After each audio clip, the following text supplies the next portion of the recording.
भारत का साथ, रूस का हथियार, अफगान ऐसे करेगा पाकिस्तान पर सबसे बड़ा प्रहार।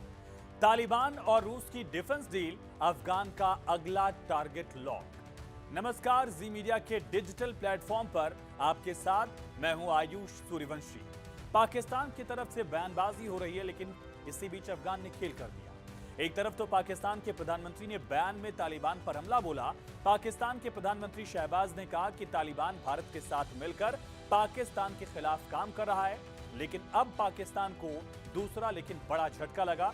अफगानिस्तान ने दरअसल रूस के साथ मिलकर एक ऐसा खेल खेला है जिसने अमेरिका और पाकिस्तान को अलर्ट कर दिया।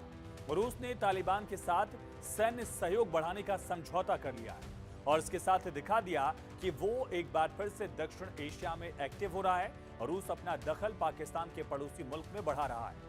मॉस्को में आयोजित इंटरनेशनल सिक्योरिटी फोरम में इस समझौते को मंजूरी दे दी गई है। इस कार्यक्रम में खुद तालिबान के रक्षा मंत्री और संगठन के वरिष्ठ नेता मोहम्मद याकूब मौजूद थे।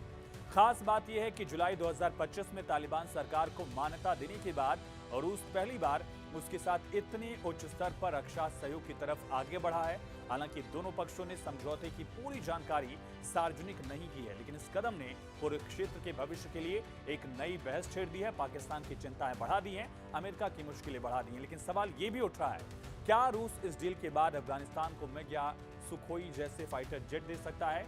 क्योंकि पाकिस्तान की एयरफोर्स के आगे तालिबान के लिए चुनौतियां बड़ी हैं और तालिबान के पास वैसे जेट्स नहीं हैं। हर बार पाकिस्तान जेट्स के जरिए हमला करता है।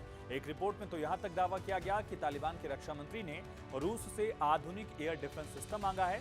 इसके बाद अटकलें लग रही हैं, क्या S-400 या पेंशिर एयर डिफेंस सिस्टम भी अफगानिस्तान को रूस दे सकता है?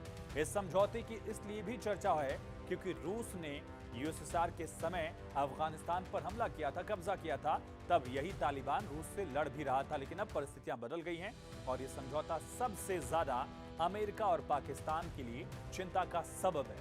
पाकिस्तान और तालिबान के रिश्ते पिछले कुछ वर्षों में लगातार खराब हुए और सबसे बड़ा विवाद है पाकिस्तान अफगानिस्तान सीमा और TTP यानी कि तहरीक-ए-तालिबान पाकिस्तान को लेकर ही दोनों देशों में विवाद है।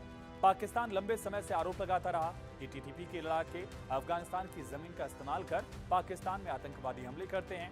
दूसरी तरफ तालिबान सरकार, अफगानिस्तान सरकार इन आरोपों को लगातार खारिज करती रही है। इन सब के बावजूद पाकिस्तान ने कई बार अफगानिस्तान की सीमा में घुसकर हमले किए, क्योंकि उसे पता है तालिबान के पास जेट्स नहीं है, एयर डिफेंस नहीं है। लेकिन अगर रूस तालिबान को सैन्य उपकरण, हथियारों की मरम्मत की सहायता, ट्रेनिंग, हथियार उपलब्ध करा देता है तो अफगानिस्तान की तालिबान सरकार और मजबूत हो जाएगी। इससे पाकिस्तान का दबाव बनाने का विकल्प कमजोर पड़ सकता है और बराबर का जवाब जो है वो तालिबान देगा, एयर डिफेंस भी उसका मजबूत होगा। खास बात यह भी है कि अफगान सोवियत युद्ध के दौरान पाकिस्तान ने अमेरिका के कहने पर तालिबान को ट्रेनिंग दी थी। तब इंडिपेंडेंट एक रिपोर्ट है, उसके मुताबिक भारत में observer research foundation think tank के फेलो अलेक्सेई जाखरोव के मुताबिक तालिबान अभी अफगानिस्तान के उत्तरी इलाकों में अस्थिरता और पाकिस्तान सीमा की सुरक्षा जैसी तमाम चुनौतियों से जूझ रहा है। ऐसे में रूस की सैन्य सहायता अफगानियों के लिए काफी मददगार साबित हो सकती है, इनके लिए मजबूती देगी। और ये डील सिर्फ हथियारों की कहानी नहीं है, बल्कि असल मायने में रूस तालिबान अंतर्राष्ट्रीय वैधता भी तालिबान को दे रहा है। आज के समय में सबसे ज्यादा तालिबान को इसी की जरूरत है। 2021 में सत्ता संभालने के बाद तालिबान दुनिया में अलग थलग है, लेकिन जुलाई 2025 में रूस ने मान्यता दी, बड़ा संदेश दिया। अब सैन्य समझौते ने इस रिश्ते को और मजबूत कर दिया है, जो कि तालिबान के लिए एक बेहतर तस्वीर है।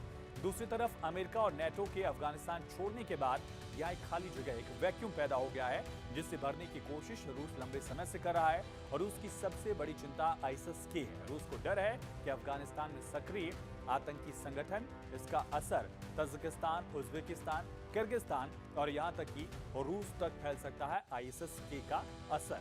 और रूस की फेडरल सिक्योरिटी सर्विस के प्रमुख अलेक्जेंडर बोर्टनिकोव ने कहा है कि ISIS के मध्य एशिया और रूस में लोगों की भर्ती कर रहा है और आतंकी हमलों की योजना बना रहा है। ऐसे में रूस चाहता है कि तालिबान अफगानिस्तान के उत्तरी इलाकों और मध्य एशिया की तरफ जाने वाले रास्तों पर अपना कब्जा मजबूत रखे और इस आतंकी संगठन को भी कंट्रोल करे। वह समझौते का सबसे दिलचस्प पहलू इसका ऐतिहासिक संदर्भ है। 1980 के दशक में सोवियत संघ USSR अफगानिस्तान में युद्ध लड़ रहा था और जिन मुजाहिदीन लड़ाकों ने उसे हराया था, उन्हीं ने आगे चलकर तालिबान बनाया यानी जिस जमीन पर कभी सोवियत की सेना फंसी हुई थी, आज उसी जमीन पर और रूस तालिबान के साथ आरक्षा साझेदारी कर रहा है। ये अंतर्राष्ट्रीय राजनीति के सबसे बड़े यूटर्न में से एक माना जा सकता है, लेकिन बदलते वक्त की जरूरत भी इसे कहा जा रहा है। फिलहाल इस वीडियो में इतना ही। बाकी तमाम खबरों के लिए आप जुड़े रहिए जी न्यूज के साथ।